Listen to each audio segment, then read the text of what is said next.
You're listening to A Deeper Dive, a part of the Winsight Podcast Network. What do you do with Pollo Tropical? Hello, this is Jonathan Mays, Editor-in-Chief of Restaurant Business, and in this week's episode of A Deeper Dive, I speak with Alex Macedo, the chairman of Authentic Restaurant Brands, to talk about that company's recent purchase of Pollo Tropical.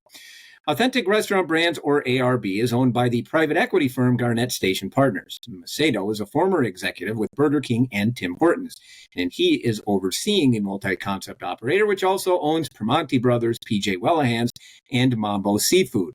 Now, Pollo Tropical has long struggled to expand outside of its home state of Florida, so much so that buyers were reticent to acquire the company when it was put on the market 2 years ago.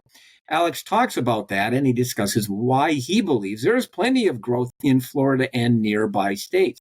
He also talks about ARB's acquisition plans, how many companies it is talking with, what types of companies it is talking with, and what the company does once it acquires a restaurant chain.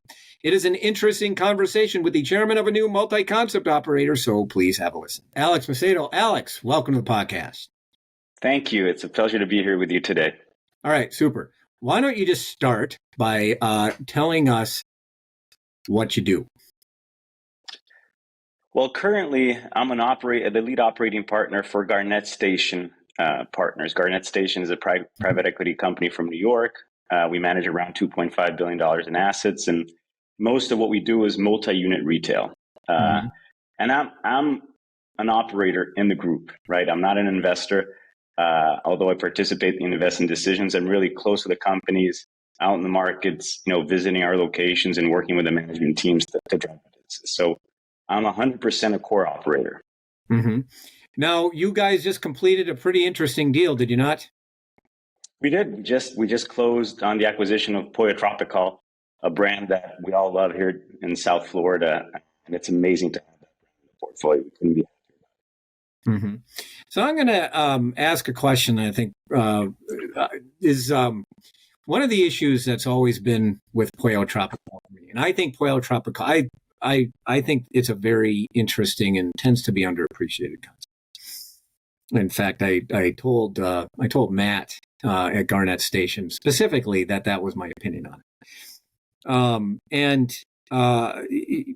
But it's always never been able to make it outside of Florida. In fact, that has been the challenge, that it took almost 2 years for that chain to be sold. What is the plan for that company? How can you get that working outside of Florida? Sure. Let me tell you a little bit about why we love the business. Mm-hmm. And then I think once you understand why we love the business, then perhaps it's easier to understand what we're going to do with it. The reason we love the business, we bought it under a portfolio called Authentic Restaurant Brands, which is a platform that we created about 2.5 years ago, in which we source and look for the best and most loved restaurant concepts in America, right? Mm-hmm. And then we put them in this portfolio, and what we do is we add technology and science to these brands so that they grow even more, right? All these brands have 3 things in common. They have very high volumes, they have very high margins, and they have fans, not guests, right? People that love the brand. Pollo fits right in, right? So Pollo is a QSR concept. Effectively, it's a QSR. Some call it a fast casual, elevated QSR, however you want to call it. The fact is, those boxes, they push out over $3 million in revenue with very high margins in the 20s, and people swear by it, right? If you're anywhere in Florida that has a Pollo Tropical, it's very difficult to swing by and that there's not a line in the drive-thru. Now, we identified during the diligence, we've been tracking Pollo for a long time and trying to understand, why hasn't the big expansion worked, right? And there's a few reasons for that. Before we get there, we actually think there's enormous opportunity to increase the footprint of Pollo Tropical in Florida, mm-hmm. right? If you combine McDonald's, Burger King, and Wendy's in Florida, there's thousands, and we only have 135 Pollo Tropicals, right? Mm-hmm. And those 135, they're all drive-thrus, right? So the first step of what we want to do is we want to add science, we want to add technology, we want to drive that top line, we want to simplify the kitchens, and we want to occupy density, build density in Florida. We're big believers in building density. Now, we want to take them eventually, obviously, outside of Florida, right?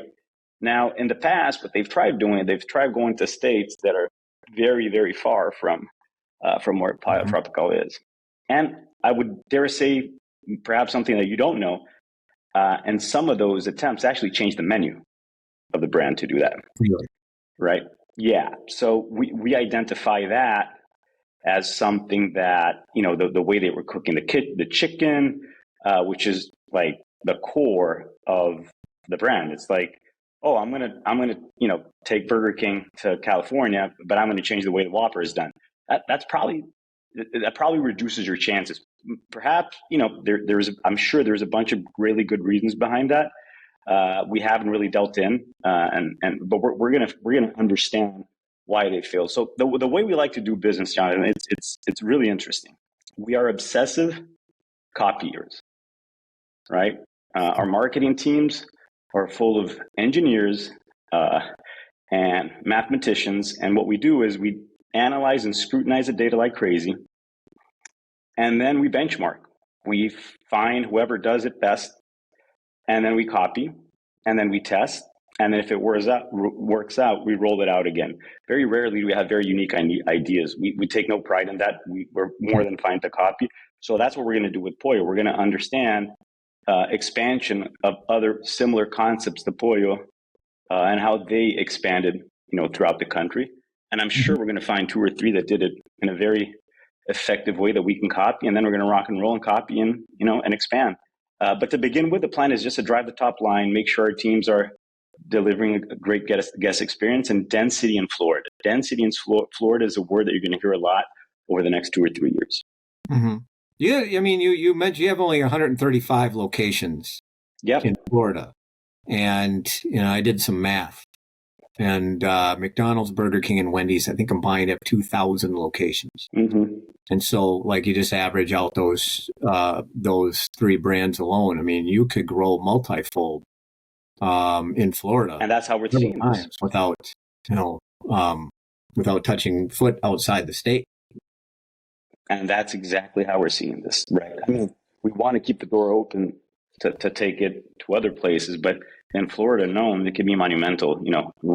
If we open 30 locations, that's huge, right? And a base of 135. So, and I think there's 30 amazing locations out there just waiting for a Pollo. So, we're going to take our time. I think now is really, whenever you acquire a company, the first 6 months are always, you're trying to dance with a new dance partner and you're stepping on each other's toes a little bit, but as the music plays, you start dancing a little bit better, and that will give us the comfort to start building locations and to start growing the brand like we want to. Mm-hmm. I have to admit, it's pretty refreshing to hear somebody buy a concept and not immediately say, "Yeah, we're going to take this thing national quickly. We're going to start franchising the brand. We're just going to ramp up growth real quickly," and then of course the thing flames out. Oh, you'll love this. So, I worked for Burger King for a long time and Tim Hortons, and I have many, franchisee friends all around the continent, effectively. Yeah. The first call I got, we announced a deal, was from a former colleague of mine wanted to take Pollo Tropical to Maine for us to franchise in Maine. I said, listen, we might get there one day, but I don't think it's going to be, while we own the business. And I got calls from Canada as well. And I don't think that's a plan for us just yet. I think we believe in this concept of the regional powerhouse. So we're not going to Maine anytime soon, and we're probably not going to go to Canada anytime soon either. Right.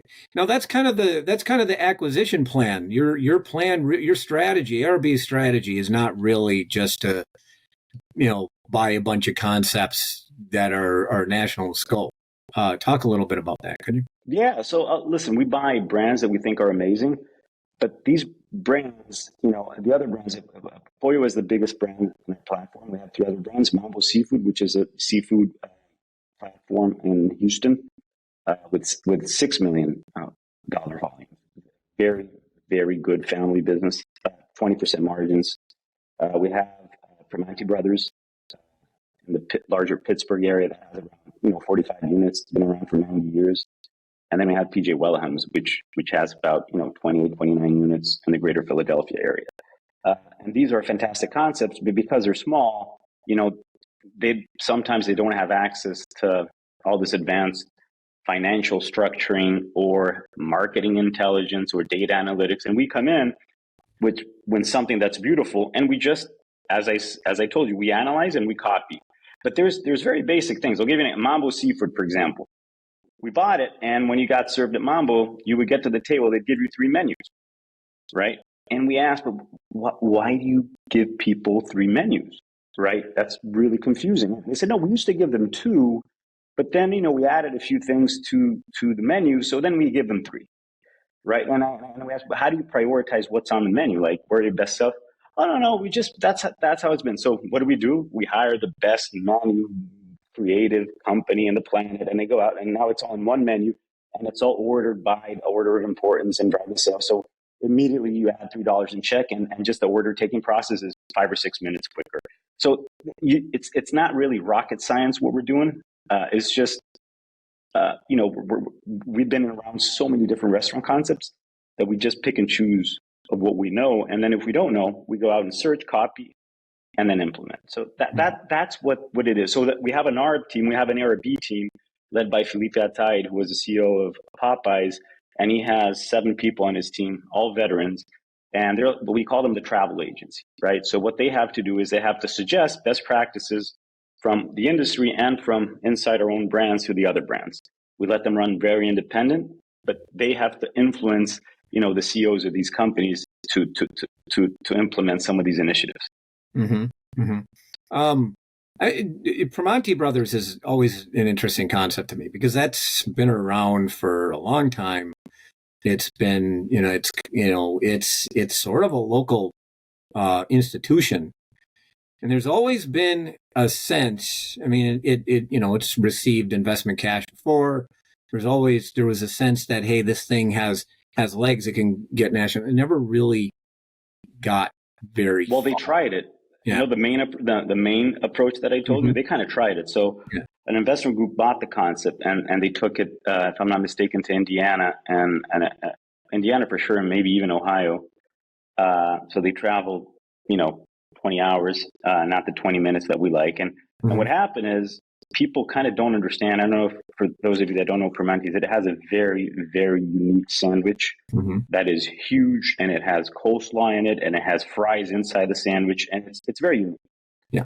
Delicious, very unique. So what happened when they took it too far was that, the guests would come in and they'd order chicken wings, pizza, burgers, right? And they had no understanding for what the brand was about. So it didn't do much. Now, since we acquired the businesses, we've opened several Primanti's, but we always open them 20 minutes after the next one. And the sales volumes and the returns are fantastic because people understand it. So perhaps one day we get to Ohio, right? But we're going to get there going, county by county until we get there. Or even better, we'll just buy whatever is the Primanti's brand in Ohio. There's actually a couple that we like a lot over there. Mm-hmm. Was that sort of an issue with Pollo Tropical because it's a Caribbean brand, and it's, See, it is a Caribbean brand. There's a lot of Cuban influence, but what they serve is the freshest grilled chicken you can ever get your hands on. It's fantastic. They marinate it for 24 hours. It's as fresh as it gets. It's on the grill. I think we can actually increase our addressable market if we promote that it's very fresh grilled chicken. The rice is cooked in-house. The beans are cooked in-house. It's a special recipe. It takes forever. It's good, healthy food for a very, very, very attractive price. Right. And the margins on that company have always been impressive. It's insane. Yeah. On a larger scale, I mean, that would be absolutely celebrated for sure. Yeah. Never really could. Just never really could get that. So now you got a bunch of former RBI guys with you. This is a very different operation, is it not? Yeah, it is. I mean, I have some specialists that work together with me down in my RBI days, but effectively, we try to get people that understand multi-unit retail. If you look at the brands, very rarely do we change leadership in the acquired brands. But if you look at ARB and the people we have there, that management team for the holding company is almost like a franchisor, right? Because we let the companies be very independent, and we try to influence and persuade them to test and try some new ideas to improve the business. That's kind of exactly what we used to do in our days with franchisees. So we thought it was appropriate to get people with that kind of experience, the travel agency that I call, and the influencing abilities. So that's how we got, Felipe and George Zayden that have worked with me at Tim Hortons, and a couple of others to join us. And it's easier to work with people that you've known for more than 10 years. So that helps a lot. Mm-hmm. Now, you take it. What kind of other lessons are you taking from RBI that you're addressing here or using here? I think just, one of the things that I think RBI did extremely well, not so much in the U.S. because, Burger King was already 7,500 locations in the U.S., but with Popeyes, they've done a fantastic job. I just read recently that Popeyes are now bigger than KFC in the country and all that. It wasn't, right?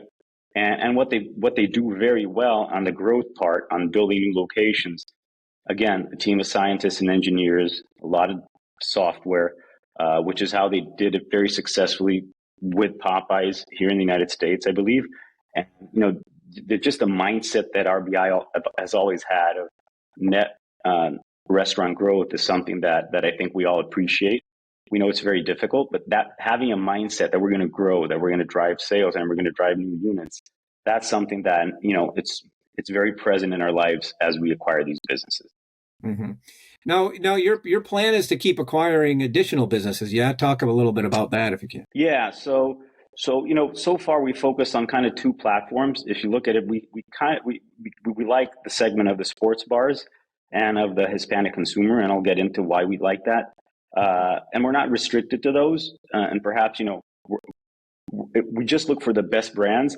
In the beginning, it was easier for us to focus on those segments to test out the theory, right? So we like the sports bar angle because live sports continues to grow. Live sports is very sticky, and it brings people to the locations, and it creates a community, a fan-like community, which we think is very important, right? If you go to Primanti's, if there's a Steelers game, people go to Primanti's, right? They have Primanti's tattooed to their arms effectively. So we like that. We think it provides a little bit of a balance. And then the Hispanic part is kind of more obvious. There's an insert of, the Hispanic population is growing, continues to grow. The spend is there. And I think we position ourselves extremely well with both of these brands. Mm-hmm. Yeah. How do you determine whether these brands have the local strength? I mean, how do you measure that? That just seems to be a little bit difficult to. Yeah. So we actually, besides looking at the numbers, we have a standard consumer research that we do, that we call it our secret sauce, really. And we have some directional questions that we've refined over time that determine to us whether it's an emotionless transaction, that we call it, between consumer and brand, or whether it's a loyal and emotion-full transaction between consumer and brand. So what we look for is brands that have a meaning to the consumers, right? And because if they don't, and if it's just a good business, but it's not, a craze behind it, or if it's spread out or whatever, we'll buy it. It's just not going to be an ARB. But we have a bunch of other restaurant concepts that we run out of Garnett Station, right? We acquired Firebirds a couple of years ago. Not a couple of years ago, earlier this year. I'm on the board. It's a fantastic brand. I am shocked by how it's a great business model, but now it's spread out in 12 different states. It's not as known in the locations where it operates like some of the ARB brands. So it made sense to make that investment, but that investment is outside the ARB platform, right? So we have this very specific research that we go after the consumers to understand whether they love the brand or whether they only transact with a brand. And if they love the brand, then we put it into the portfolio. Now, we're not looking for, brands with 500 units, 800, nothing like that. There's a bunch of filters that we use.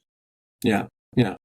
Did you say that there's like 40 some brands that might fit your model? Oh, there's more. I mean, we've mapped, there's around 600 brands that fit what we can do, but there's 40 states that we can actually go into. The 40 numbers of states that we actually can go into. And it's, anywhere from pizza to barbecue, in some cases, even breakfast brands. There's a bunch. We have right now 20 that we're in active conversations with. And the cool thing is, as we bring brands into the platform, and the transition is smooth and the numbers are good, it actually helps us a lot, because we encourage the founders from these companies to talk to the CEOs, or talk to the other CEOs who talk to our CEOs. Say, listen, talk to them. They'll tell you how much we can help, or if we can help at all, and that's really helped us to get the conversation going a lot. Mm-hmm. Are you now?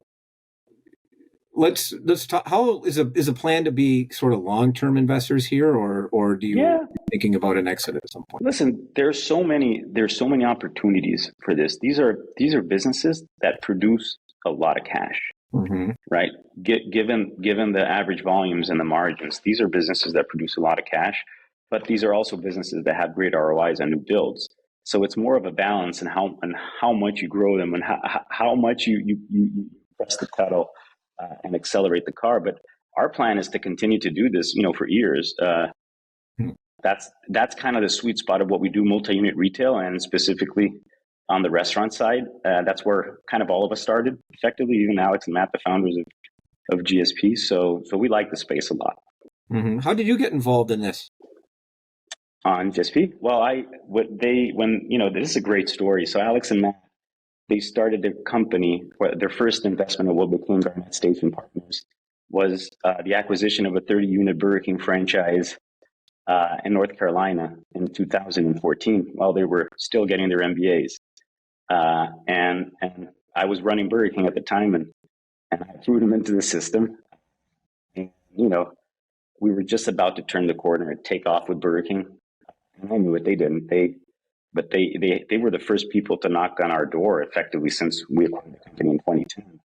So they joined at a very good time. They were fantastic to work with. They grew the business tremendously, and we built a great relationship. So when I was deciding to get out of the big corporate life and try to do work with companies that are smaller and where you can be quicker and more nimble, we connected, and it was made. Yep.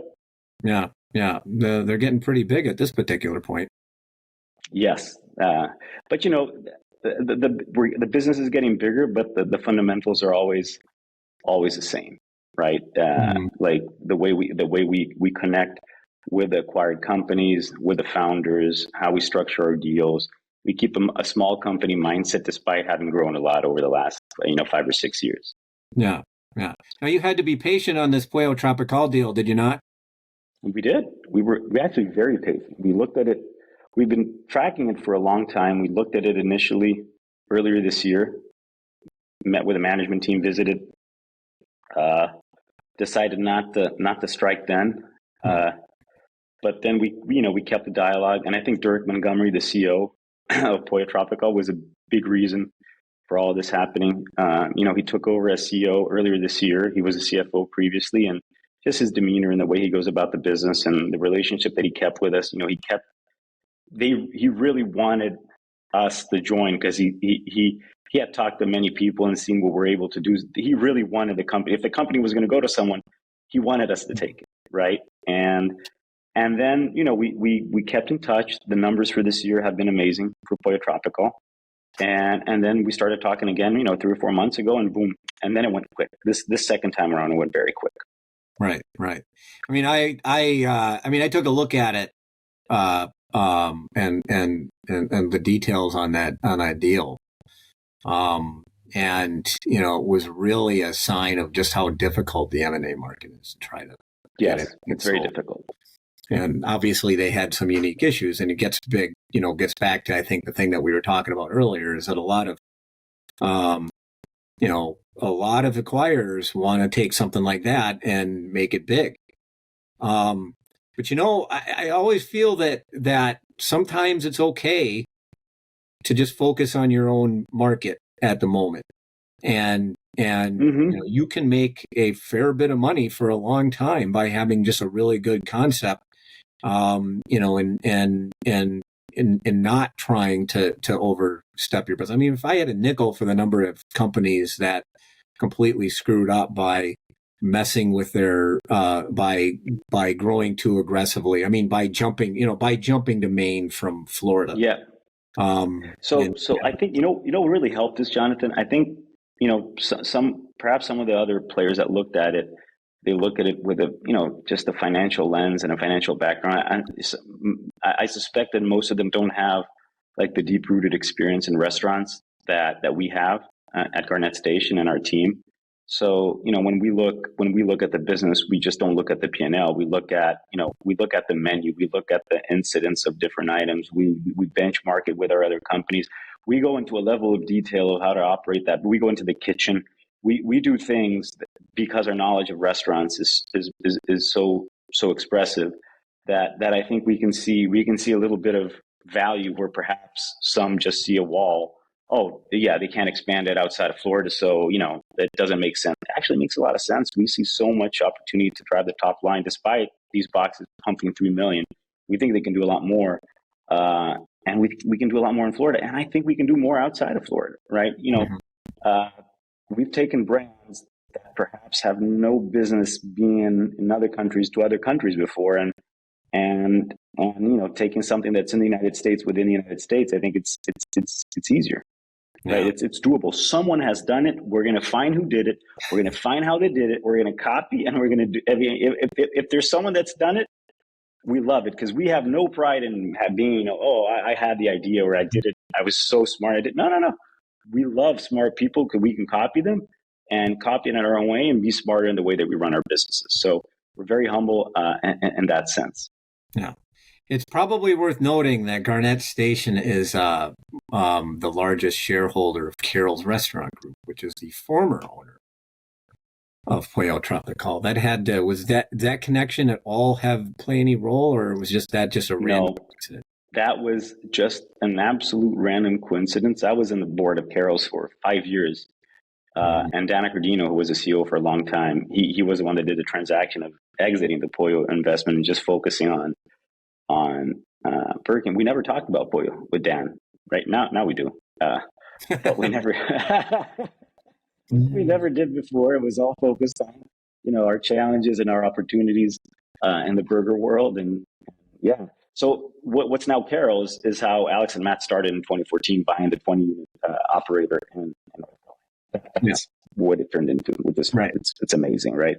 Mm-hmm. Yeah. They're pretty happy people today, actually. Yep. They are. They're pretty happy human beings, I hear. Alex, this was great. I really appreciate you joining me on the podcast. Same here. I mean, anything you need, anytime, reach out. And thank you for it. It was a pleasure speaking to you. And that should do it for this week's episode of A Deeper Dive, which is edited, as always, by Kimmy Spoons Kazmarek. Artwork by Nico Hines. You may find this and other episodes of the podcast on our website at www.restaurantbusinessonline.com/article/deeper-dive. And you may subscribe on Apple Podcasts or Spotify. I'm Jonathan Mays, your host, podcast producer, and the editor-in-chief of Restaurant Business. Thank you for listening.